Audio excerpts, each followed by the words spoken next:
Conversation with a Geographer. I'm Mike DeVivo, professor of geography at Grand Rapids Community College, and today we have Sarah Blue, associate professor of geography at Texas State University. Sarah, thanks for joining us today. Thank you. It's great to be here. Great. I think, I've been trying to get you here for a while, and I'm really happy you're able to make it.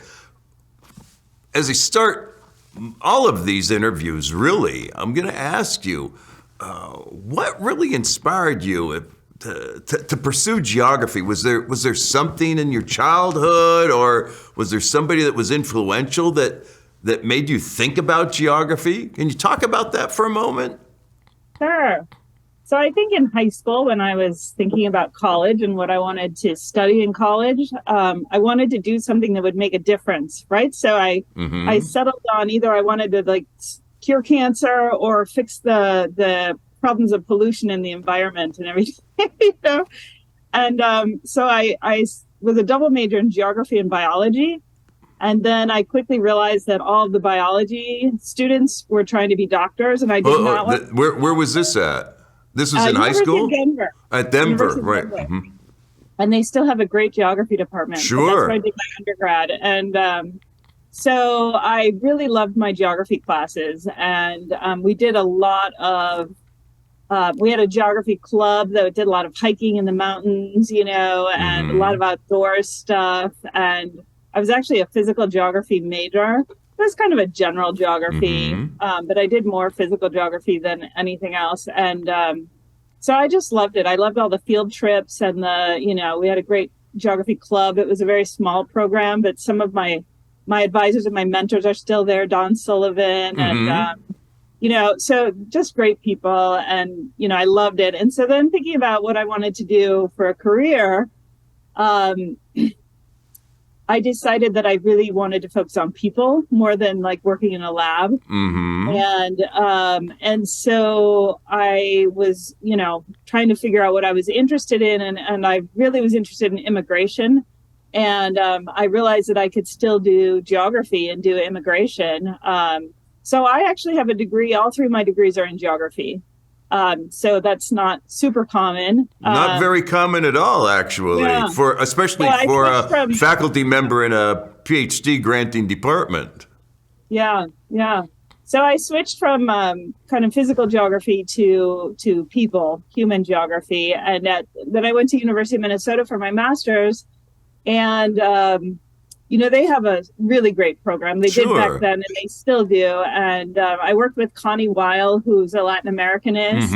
And so, she really encouraged me to go do field work. And they had great funding for students to go do field work. And so I didn't really know what I wanted to do. But before I started my master's program, I went to Guatemala to learn Spanish.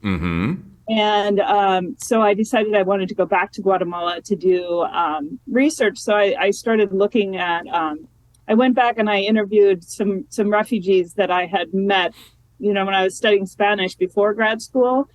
And so that's, kind of got into Latin America and, wanting to improve my Spanish and wanting to understand the region better.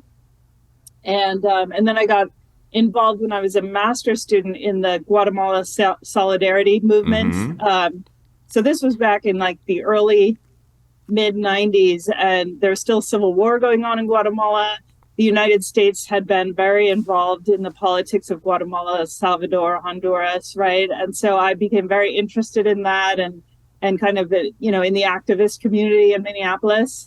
And so then so that was really a great experience. And then I decided that I wanted to teach. I really liked teaching, when I did my master's and I just liked academia. So I decided that I wanted to pursue a PhD. So I needed to improve my Spanish because my Spanish was okay to talk to indigenous people, who, it was their second language, but I wanted to be able to talk to professionals and, really do research in Latin America.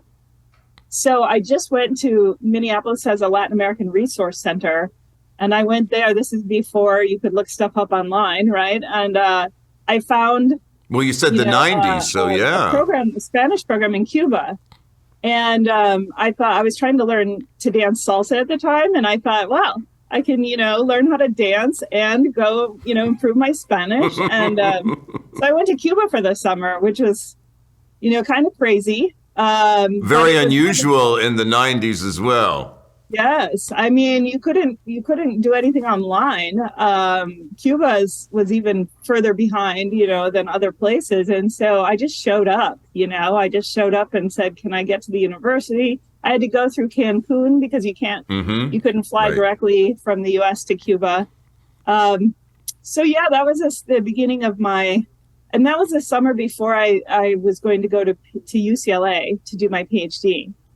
Well, And and so the then vernacular spoken in Cuba is a bit different than in the land of the Maya.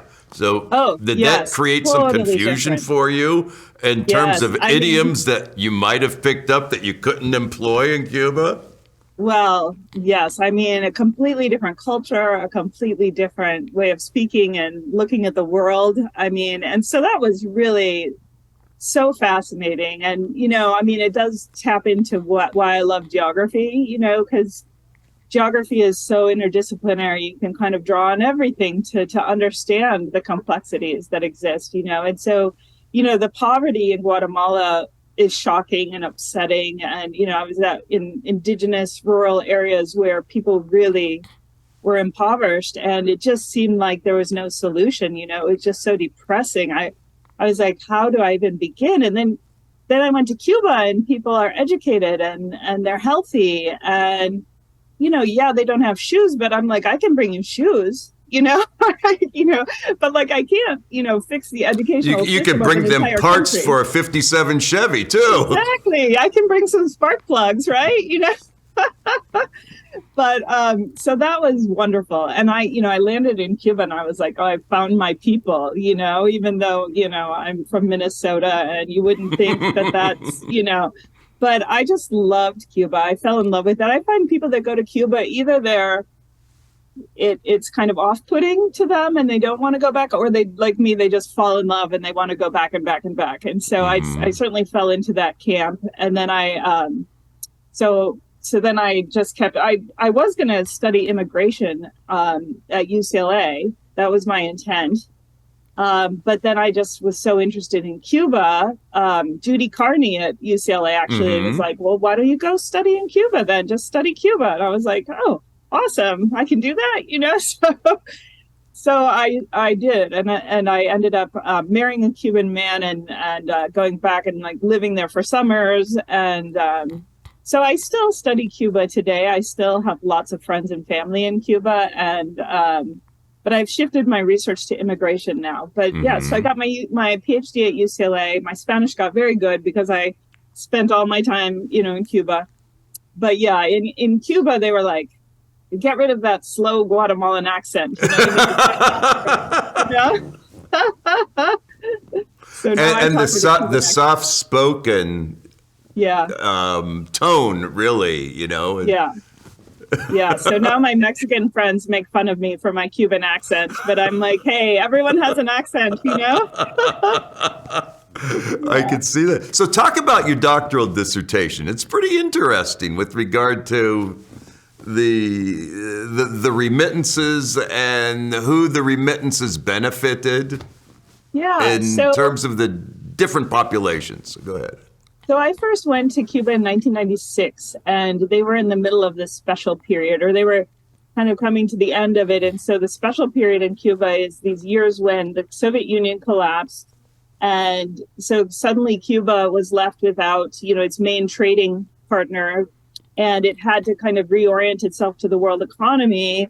And so one of the things that the Cuban government did to bring in foreign currency was to open up the US dollar. Before 1994 or 1995, it's been a while since I've looked at this, but Cuba, it was actually illegal to possess US dollars, and people could go to jail if somebody from the US sent them dollars. But Cuba, in a move to get more US dollars in foreign currency, they opened up stores where you could only spend US dollars. And so, they really encouraged people to encourage their relatives to send money. So remittances was kind of a new thing when I first went there. It had only been for like a couple of years. And so as I started studying migration and remittances, which is the money that immigrants send home to their families, I realized that it was having a different impact in Cuba than other places like Mexico. You know, most of the research was done in Mexico.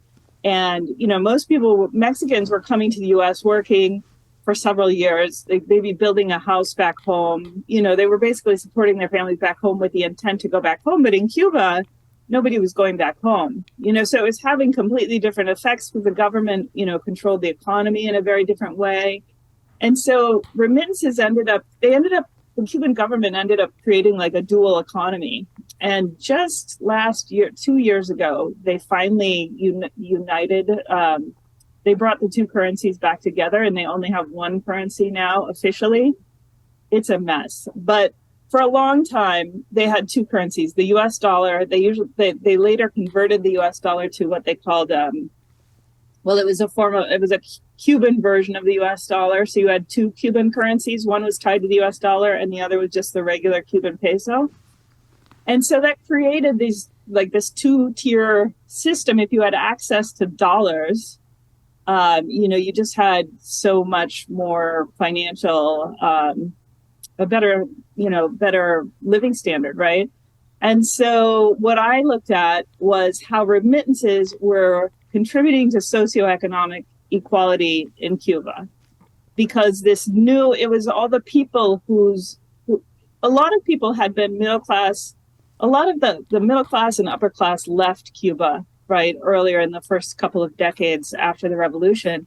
And so there were people that stayed who really wanted to be part of the revolution and stay, or for whatever reason they decided to stay, but they had family who had left. And so oftentimes those people had nice houses and they had cars, you know, those 1950s cars, you know. And so when remittances opened up, those were the people who had assets to do like what we call now Airbnb, who had cars that they could use as taxis and that sort of thing. And so my thesis was that, and this is, you know, we did a survey and we interviewed a bunch of people. And so I found that what remittances was doing was reintroducing inequalities, racial inequalities, especially, that the revolution had done a lot to ameliorate, you know. So all these, you know, because a lot of, you know, Afro-descendant Cubans really got ahead. They had a lot of gains during the revolution, right? And they used education to get ahead. But when remittances came in, you know, it didn't matter how many PhDs or how highly educated you were, your salary was very low, right? So famously, doctors were only making $20 a month, right? And so if some relative sent you $100 a month, you know, I mean, that was much better for your quality of life than being a doctor, right? And so it really disrupted things in society. And Cuba is still trying to work out, you know, the kinks on that, right? So that was the focus of my dissertation. And then later I looked at doctors, so medical internationalism. And so, you know, I kind of looked at that as a form of remittance in a way, because the doctors were sending money home, you know, and this was a way for professionals to go abroad for a few years and then send money back home and improve their housing situation, maybe get a car, you know, be able to travel, save for retirement, right? So that's been my work in Cuba. It's fascinating stuff, really, because we don't see that kind of contrast between racial or ethnic groups elsewhere where remittances play such an important role. I don't think, not in Latin America anyway, you know. Yeah. And your study is really a pretty solid model for examining this phenomenon of remittances further. Yeah, it's bringing in the social dimension, right? And the socioeconomic dimension, instead of just looking at like the development impacts. Yeah, which is what a lot of So you got your doctorate at UCLA, and then where did you go after UCLA? So my first tenure track job was at Northern Illinois University in DeKalb, Illinois. And I spent about 5 or 6 years there. And that was a great experience, a great first, teaching experience. I still have some wonderful friends up there at NIU. And then I got the opportunity to come down to Texas State. And so I came down to Texas State, where I had to start again on the tenure clock. But,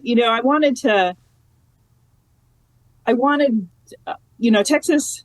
I never imagined living in Texas as a Yankee, as a Northerner. It never was on my radar as somewhere where it's funny because down here in Texas, my students think that everyone wants to be in Texas, it's funny how we're in our little bubbles here, but the students here in Texas think that Texas is the best place.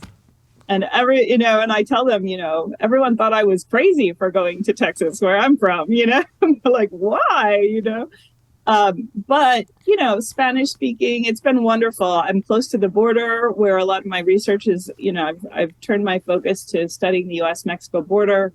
I used to struggle up in Illinois to get graduate students who spoke Spanish who could be my research assistants, And so down here, there's just lots of really great students who are bicultural and, bilingual and who have an interest in immigration and things. So that's been really wonderful.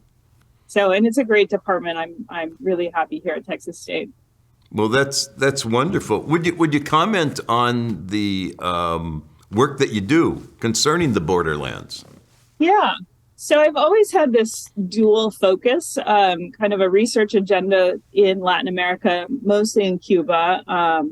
And then I have also looked at issues in the United States and looking at Latino immigrants in the United States. And my work is mostly focused on undocumented migrants and the struggles that they have with the uncertain legal status that they have.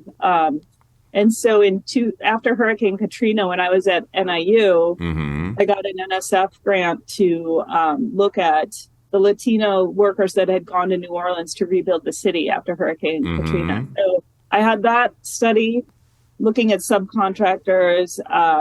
We went down, interviewed a lot of hotel workers, a lot of construction workers.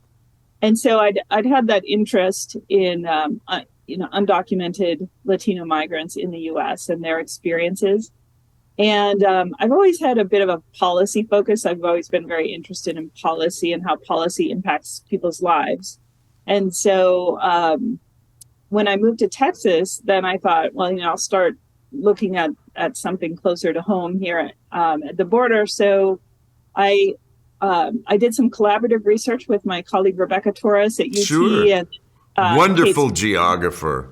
Yes, yeah. No, I've had an opportunity to work with some great people. And so we did this research with unaccompanied minors. And Rebecca and I actually had been volunteering for a little while to go. So in 2014 was the big, kind of concern with these young people that were all coming in, and what are we going to do? And so they were housed at military bases here in Texas. And so Rebecca and I had gone and volunteered a few times to translate and kind of do intakes for legal organizations that were helping them, kind of trying to connect them to attorneys. And so we wrote a grant and we went down and did some research right in Matamoros and Reynosa, which is in the Rio Grande Valley. Sure. And so we were focused way down southeast. Yeah, like at the very, So Matamoros and Brownsville are kind of the very southern tip, the Gulf of Mexico there. And then Reynosa is just across from McAllen, Texas. Yeah. And so we did our research with unaccompanied minors, focused on that for a couple of years. And then I just kept bringing students down to the border and, just kind of following the policy and what was going on at the border. And so then I eventually got this current grant, which is another national NSF grant that looks at insecurity and mobility or immobility at the border. So the fact all these policies, especially under the Trump administration, where he was trying to prevent asylum seekers from even entering the U.S. to be able to petition, for asylum, they had to stay in Mexico, because once you get into the US, you have the legal right to petition for asylum, to apply for it. And so, it's not just the US, it's many countries have tried, let's just keep them out completely, try and stop them before they even get here so that they don't have the right to apply for asylum. And so, a lot of people are then stuck after traveling for months sometimes and Sure. losing everything. Then they're stuck in these really dangerous border cities. The northern Mexico border cities are some of the worst, as far as being controlled by cartels, and migrants are just sitting ducks. They're targets for kidnapping and extortion because they have phone numbers of people who care about them, who are willing to send thousands of dollars to get them alive across the border. Right? Well, there's that evidence of them paying for a coyote to get them as far as they got anyway, right? Yeah. So they've already paid a lot of money, become oftentimes very indebted, and then often, they get sort of, it depends. There's so many scenarios, and we're not interviewing cartel. It's not advisable. And so, we don't know exactly who is controlling what or how it all works. But I think, we've been told by some migrants, like, they can pay extra for more security, and then not be passed over to the cartels. So at some point they have to pay. To cross, because the cartels now control the border. It used to be different. It used to be you'd pay a coyote and they would take you all the way across. Mm-hmm. But now the coyotes don't control the border. So if you want to cross the border, you pretty much have to pay the cartels in some way. So that's what we're doing now, is we're looking at insecurity, and just kind of how U.S. policy has led to more insecurity for immigrants at the border, and by stopping their mobility, by making them sit and wait, exposing them to all sorts of dangerous situations, right? Well, so and it's really fueled the power wielding opportunities for the cartels. Yeah. That's what we're seeing. One has to say that if these policies to prevent this landing for asylum into the United States, if these prevention policies were not implemented, the cartels may not be as effective in preventing or controlling borders. Making money off of them. Yeah, they're making a lot of money off of immigration now. It used to be primarily drugs, but now it's drugs and immigrants. They make a lot of money off of immigrants now. And in terms of your research, I know you have evidence of human trafficking. Do you see cartel influences in trafficking humans vis-a-vis sex trafficking, and how important that is to their enterprise? As you speak, I say this because you say that there used to be drug trafficking. Yeah. But now you have human trafficking for labor and for sex. Yeah. Have you gotten a handle on that at all? Well, so our research is qualitative. We go down and we interview immigrants, and we survey them. And then we also interview people who are advocates of immigrants. And we also, anyone else who will talk to us. So we also talk to the Border Patrol. And we try and talk to Mexican immigration, but we've talked to a lot of attorneys, and so some of that is like secondhand. But we have talked to, I've interviewed several women who've been trafficked, and it's very complex, because you're turning yourself over when you pay a coyote. There's no guarantee, there's no insurance, there's no safety, and so you're trusting these people. And then even those coyotes, even if they're trustworthy, they might not have complete control, right? So at some point, some cartel might come in and just kind of take all the migrants from a coyote, right? And so it's a dangerous, especially for young women. They often will pair up with men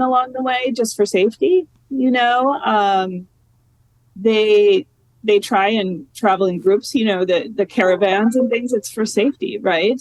To protect people, because it's dangerous. And yeah, especially for young women, it's extremely dangerous. And so they could be kidnapped and basically trafficked at any point in their journey, and I think, it's probably not, it's not like, it's not the most common experience, I don't think, but it's certainly fairly common, that people, they have terrible experiences, whether they're raped along the way, whether or not they're kept for a day or two in a really bad situation, or whether it's actually trafficked, like, for a couple of months, where they're sold off and trafficked and, made to do sex work or other kind of labor.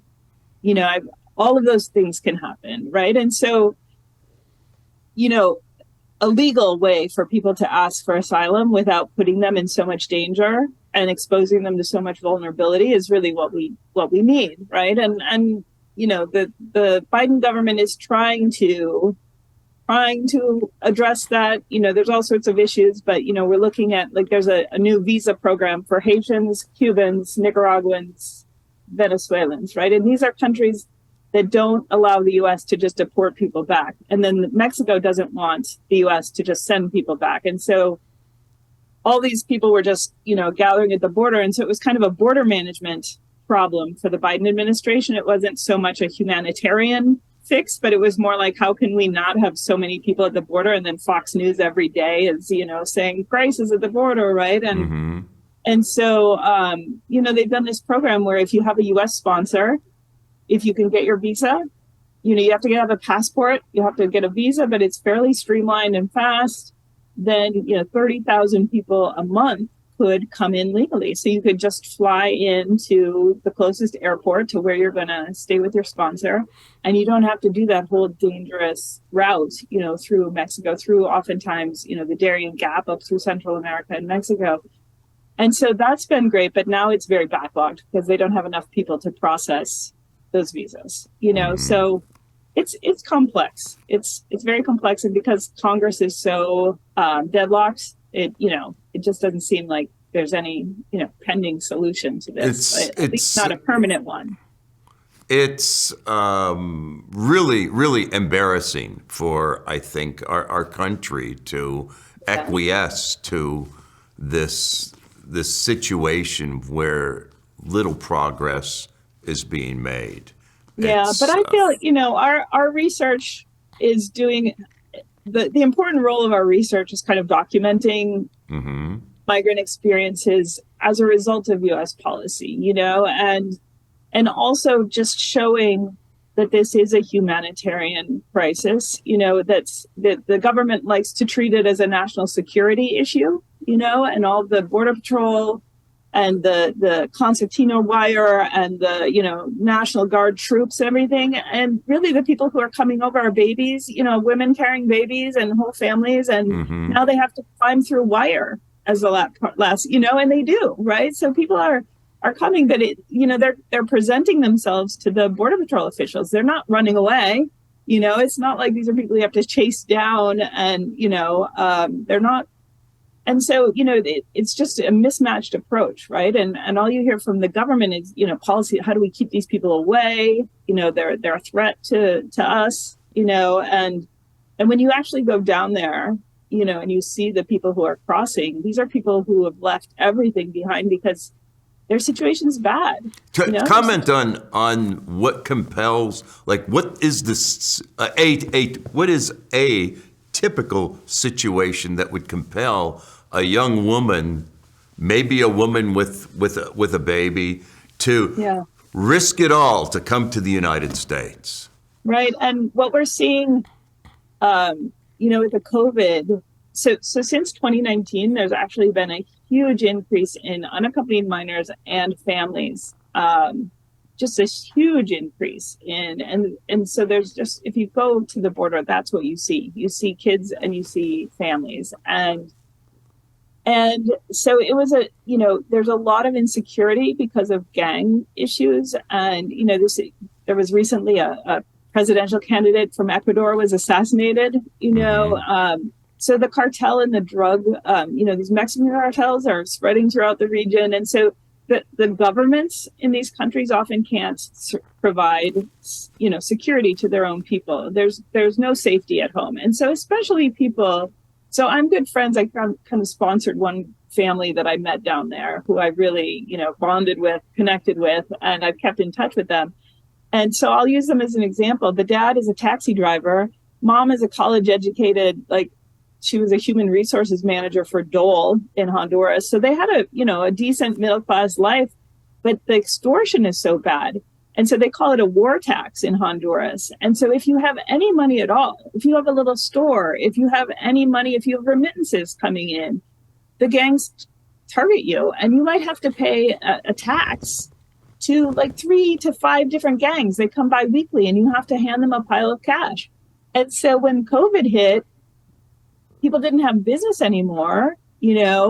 Taxi drivers had but the cartels were still asking for their extortion fees, and so a lot of people, it was very disruptive. So a lot of the Haitians, for example, were down in Chile and Brazil working.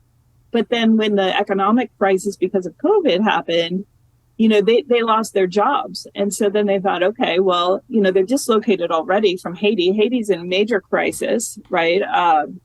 And run over by gangs and disruption. And so they said, okay, we're going to try and come to the US, right? And so COVID was a big kind of universal economic disruption.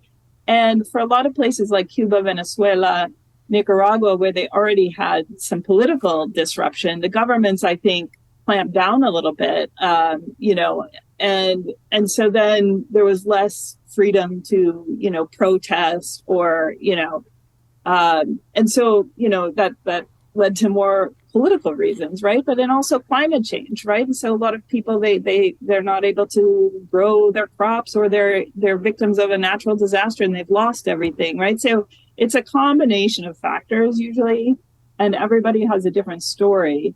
But a lot, I always think it has to be really bad where you are to make that journey, right? To kind of suffer and put yourself and your family at risk to take the chance that you might be able to come into the US, right? Things are bad. And even if you're able to get ahead a little bit, the cartels are right there to threaten you, And then when I was doing the research with the unaccompanied kids, a lot of them were leaving because they were being recruited into gangs and they didn't want to join a gang. And so basically they either had to leave or they had to join a gang, and it was interrupting their school. They just wanted to study. And they said they couldn't because the schools were being taken over by the cartels, that they were recruiting the kids. And, it's very complex, and it's not, it's hard for me to see coverage on Fox News or something where they're treating these people like criminals, when they're escaping they're escaping the crime. They're escaping that. These are the people who just want to be, they want to be in a safe place where their kids can get a good education and work hard and, and not be threatened all the time. Right. Mm-hmm. Well, anyway. it seems like you found a niche. And it's really been part of the evolution of the fieldwork you engaged in early on, and then those studies from remittances to immigration. It's really fascinating stuff. Are you working with anybody else besides Rebecca Torres on this? Oh, yeah. So Rebecca actually now has a different project. So she's still working at the border, but she's working on a different part of the border. So Jennifer Devine, who I think you also interviewed, she is on this NSF project with me.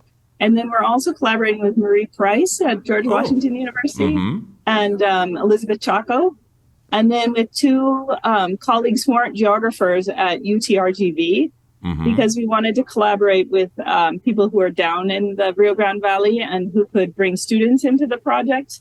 So it's these 3 universities that we're working together on this project. And so we bring students down to the border, and we kind of teach them how to do qualitative field work. And, we're involved. So it's part of training Latino students to try and get more Latino geographers as well as part of this project. Well, this is very important work, not just for geography, but for humanity. And I have to personally thank you for for taking on this burden, because it's again very important. Well, thank you. I appreciate that. Yeah. And, you know, I mean, these people, they're wonderful people. It's hard. It's hard to go down and do the interviews because it's just really hard to hear these stories. And then you get to go sleep in your warm bed, you know, and these people are, After, you know, I don't know how many shots of whiskey or something. yeah, you know, and you just know that these people continue in a really terrible situation, you know, and yeah. And so it's hard, but at the same time, we're documenting and kind of getting out, you know, a counter narrative. Well, being able to document the truth is very important, you know, Yeah. and this is one of our tasks as academic geographers as well. Right. You know? Sarah, we have about a minute to go here, and I'll ask you to think about the path that you've trod, and you know where you are today, and all of the research that you've done. Do you have any words of advice for aspiring geographers, undergraduates or graduate students, or even colleagues in the field? Do you have any pearls of wisdom, we'll say? Well, you know, I will say that now that at this point in my career that I've been doing this for 20 years or so, the most rewarding work is the work that I do together, the collaborative work that I'm doing with colleagues. It's just fun.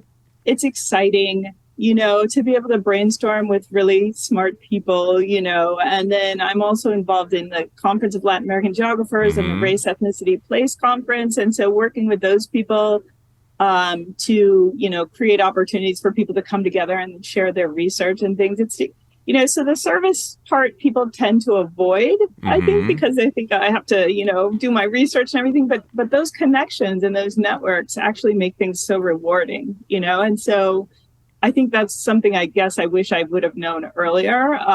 You know, it's nice to engage in these dialogues at yeah. conferences or even now. Yeah, and instead of thinking of it as competition, but to think of it as, you know, collaboration and learning from one another, right? And really seeing what you like that other people are doing and thinking like, wow, you know, maybe that's something I could do as well, right? And actually talking to other people about what they're doing and yeah, so making it more collaborative and inclusive, and you know, the more we're able to bring students in and work with them and sort of inspire the next generation, you know, that's really rewarding as well. Well, thank you. Thank you for offering again those bits of advice. And so we'll have to conclude this episode of Conversation with a Geographer now. Thank you. Thank you so much, Mike.